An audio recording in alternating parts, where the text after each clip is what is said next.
श्री स्वामी समर्थ. तर आज मी तुम्हाला घरात नकारात्मकता निर्माण करणाऱ्या वस्तू कोणत्या याचविषयी माहिती सांगणार आहे. तर सर्वात पहिली वस्तू ती म्हणजे घरात बंद पडलेले घड्याळ. जर तुमच्या घरात बंद पडलेले घड्याळ असेल तर त्वरित दुरुस्त करून घ्या आणि दुरुस्त होत नसेल तर टाकून द्यावेत. कारण घरात बंद पडलेले घड्याळ असल्यामुळे आपली प्रगती थांबते आणि तसेच घरात तुटलेले किंवा काचेला तडा गेलेले काचेची भांडी ठेवू नयेत. आणि तसेच घरात बिनाकामाच्या वस्तू जसे की रद्दी, प्लॅस्टिकच्या वस्तू अशा ज्या वस्तूचा आपल्या घरामध्ये उपयोग होत नाही त्या वस्तू टाकून द्याव्यात. कारण यामुळे आपल्या घरात नकारात्मकता निर्माण होते.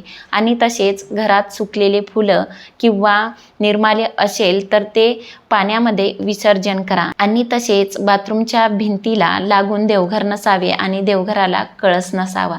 धन्यवाद. श्री